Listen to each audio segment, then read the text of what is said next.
Gulat kami. Ang masyadong brazen. Ano ang brazen sa Tagalog? Masyadong garapal. At parang walang pakialam. Medyo, siguro akala nila walang makakapansin. Napansin namin. Isa sa mga nakakatakot na mangyayari o pangyayari ay itong paglipat ng pondo ng PhilHealth. Na nangyari na. Nangyari na at bahagi nangyari na at mangyayari pa, karagdagan pa. No? 89.9 billion ang itatransfer na excess fund ito. Excess daw. Unused siya. Hindi siya nagamit. Pero hindi ibig sabihin excess. May pagkakaiba yun, di ba? Yung unused, hindi nagamit. Pero hindi siya excess kasi kailangan. You know, people keep talking about universal healthcare. Pero alam ko, ang karamihan sa mga tao, hindi naintindihan ko ano to at bakit mahalaga. No? Bakit mahalaga sa atin lahat. No?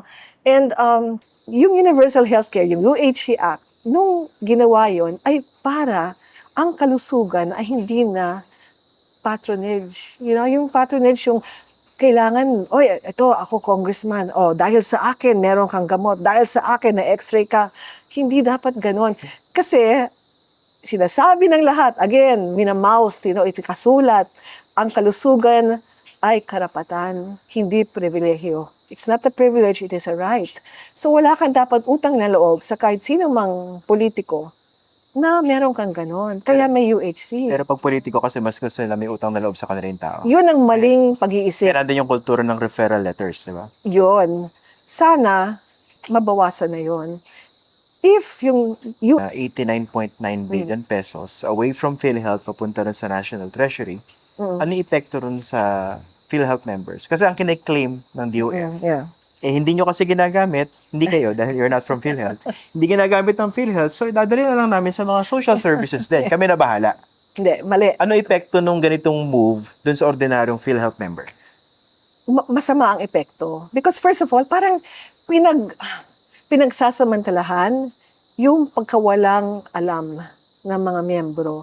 Kasi ang karamihan talaga, hindi nila alam ano ba talagang karapatan nila. What are their rights under PhilHealth? Anong mga benepisyo ang talagang dapat ma-expect nila, asahan nila, kulang na kulang. Now, sasabihin mo, kasalanan ng PhilHealth, hindi nyo ginagamit. Bakit ang mga miyembro ang parurusahan ninyo? Hindi yung mga leaders. Hindi yung mga leaders.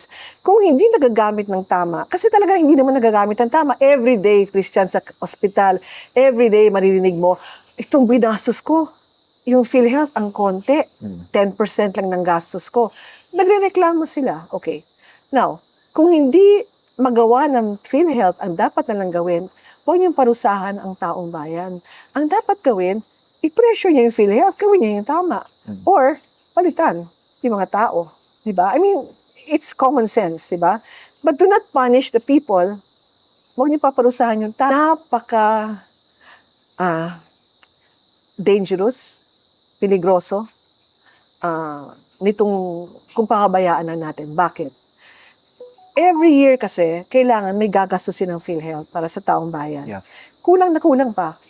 Tapos, ang mangyayari, kung tatago nila itong ibang pera at hindi nila gagastusin sa tama, hindi nila gagastusin para sa atin, tapos sasabihin ng national government, may sobra, kunin agad natin.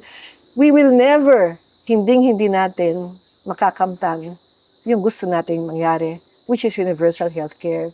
Dapat in 5 to 10 years, maabot na natin yon. Kung ganyan ang mentality nila, hindi natin maaabot. Then forever lang tayo mga nagpapalimos ng gamot, puro ganun na lang. So, it defeats the purpose. In other words, parang yung vision ng universal healthcare, kung bakit ito ginawa, ay hindi masusunod.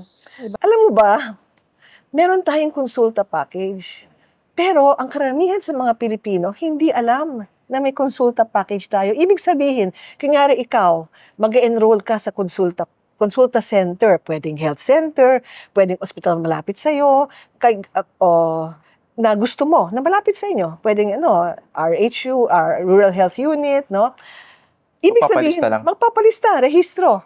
At kung magpapalista, may binabayad yung PhilHealth sa LGU. Doon sa consulta center, meron. May capitation. Magkano? Ngayon, tinaas na nila sa 1,700. Per person? Per person, per year.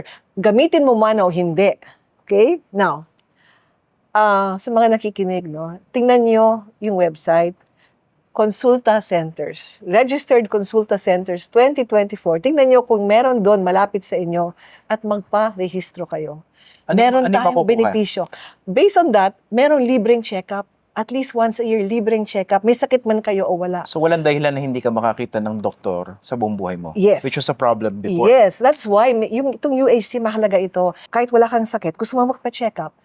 Alam mo, ang dami. CBC, diabetes, x-ray. Dinagdagan pa nga yung ultrasound at mammogram. Ang daming kasama dito. Plus, medicines na libre. Na libre dapat ibibigay sa'yo. Kaya, ang daming gamot. Antibiotic, para sa alta presyon, sa high blood pressure, para sa asthma. Ang dami-daming gamot kasama. Andito sa listahan ko, pwede mong i-download. In fairness to PhilHealth, dinamihan nila yung... Nag-expand sila ng medicines. And this is just this year. And pati mga testing, noon CBC lang, no, urinalysis, chest x-ray, diabetes, FBS. Ngayon kasama na yung ultrasound of the abdomen and mammography. Kasama. So, pwede nyo i-avail ito ng libre. Hindi alam ng mga kababayan natin. Ito ang dahilan kung bakit napakahalaga nitong pera ng PhilHealth. Kasi kung hindi natin aalagaan ng pera, hindi mangyayari ito. Parehistro kayo sa consulta center. Pinakamalapit, how do you register? Either pumunta kayo sa barangay, sa LGU ninyo, o pumunta kayo sa pinakamalapit na PhilHealth office. Sabihin lang ninyo, gusto kong mag-register sa consulta center. Tapos tatanungin kayo, ano ang center na gusto nyo? Pwede yung pinakamalapit sa inyong LGU, pwede yung pinakamalapit na ospital. Mga tertiary hospitals, meron din consulta center. So, ako naka-register sa St. Luke's. Bakit kailangan magpa-register nga pala kung registered na kayo sa PhilHealth? That's a process. Kasi if you don't register, wala kang yung 1.7. Hindi ibibigay sa LGU. Okay. Okay?